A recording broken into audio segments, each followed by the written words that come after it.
drop the link culture has been feeding the narcissists so well. They've been eating so good, bon appetit, right? Like, all you guys do is give up aspects of yourself to people who aren't willing to do the necessary work to develop taste, to develop their ear, to, research and study their body, their mind, or different aspects of themselves. It's one thing to just like share research or share tidbits, but especially for women, like, you need to know as a woman there needs to be aspects within you like that you need to safeguard. You need to learn how to safeguard your taste. You need to learn how to safeguard your parts of your regimen. You need to learn how to safeguard certain aspects of yourself. You don't need to be telling every woman everywhere all of that.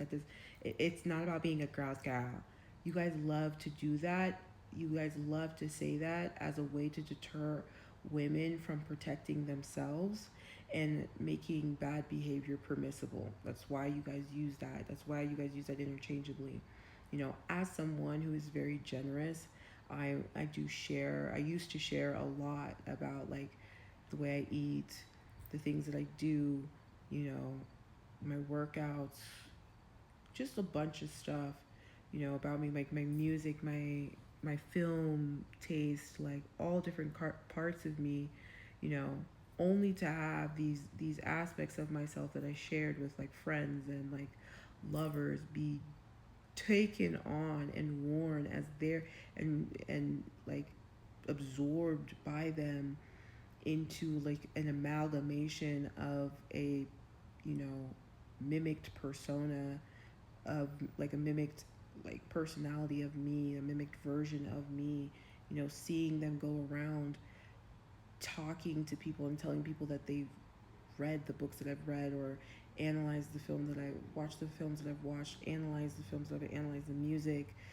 all of these things, and like pretending to be me. Like, I really realized how important it is to not just keep giving parts of yourself out to everybody like that for views and clicks and people to like you. If you have to give up parts of yourself for people to like you and respect you, there's an issue with that, right? It reminds me of this like fairy tale that I read as a child about this like adventurer who was like, going on an adventure, and he had dreamt of this adventure his whole entire life.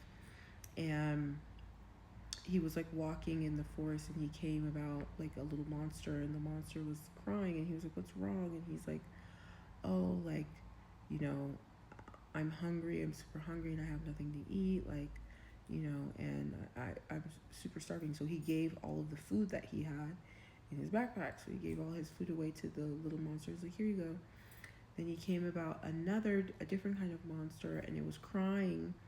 And he was like, "Oh, what's wrong?" And the little monster was like, "Oh, I'm so thirsty. I'm so thirsty. I don't have anything to drink. I need something to drink." So he gave that little monster all of his water, and he was like, "Here you go." Keeps walking, keeps walking.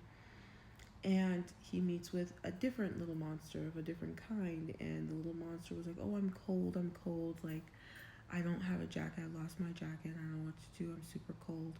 And so he takes off his jacket and gives it to him. The adventurer keeps encountering more and more beings that are like crying and saying that they lack certain possessions or certain things, and he begins to strip off like all that he has, and gives these beings everything that he has until he's fully naked. And then a being says, is crying and has no legs, and he's like, "Oh no, I have no legs, I need legs." So he gives him his legs. Another being comes and encounters him and says, "I need, oh no, I need arms. I don't have arms. I need arms for this thing. I need arms." He takes off his arms and he gives it to him. Another monster comes and he says that, "Oh, I need a torso. I need a torso." Removes his torso and gives it to him. So now he's just a head. And one more monster comes and is like, "I'm blind and I can't see.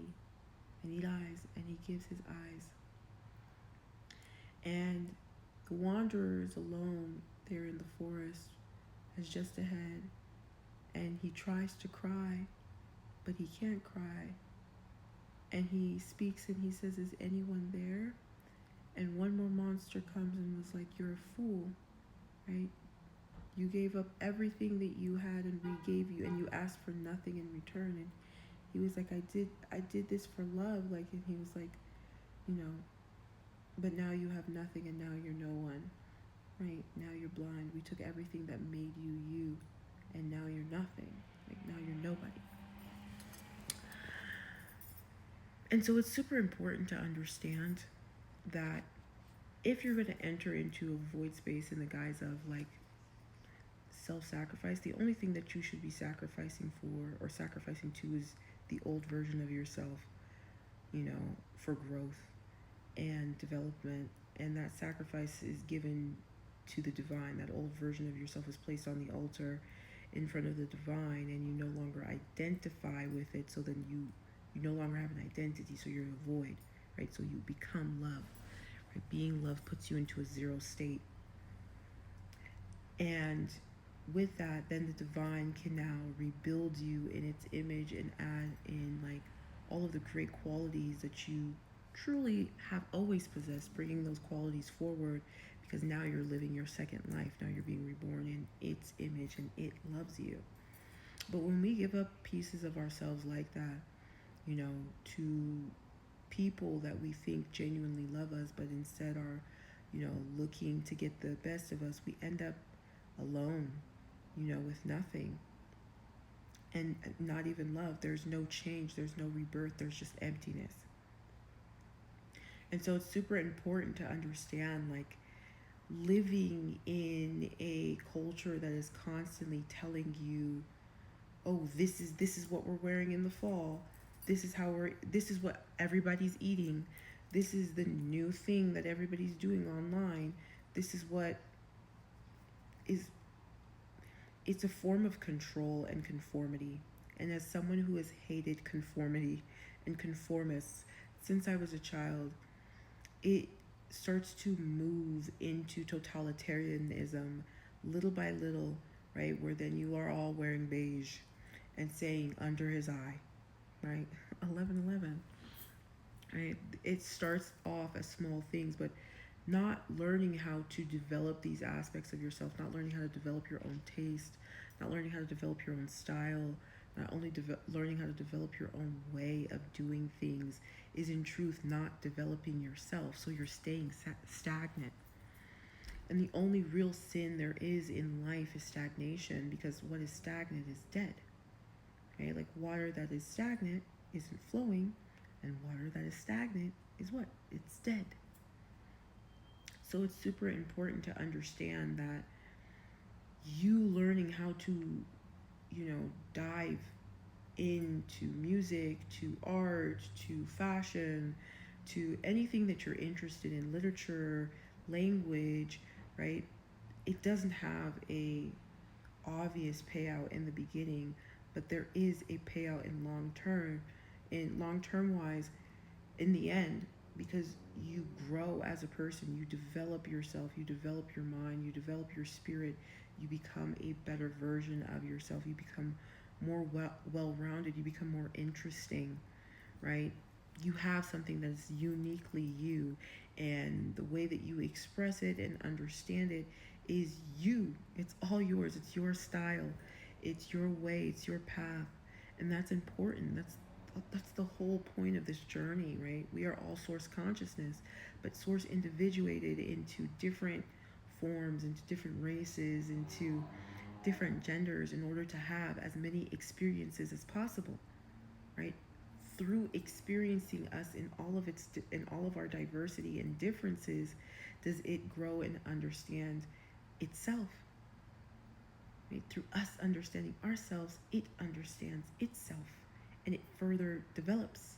It furthers its growth and its evolution, right? There's no sin in our differences. It's when we create hierarchy based off of differences that's the issue, right? There's no issue in being different.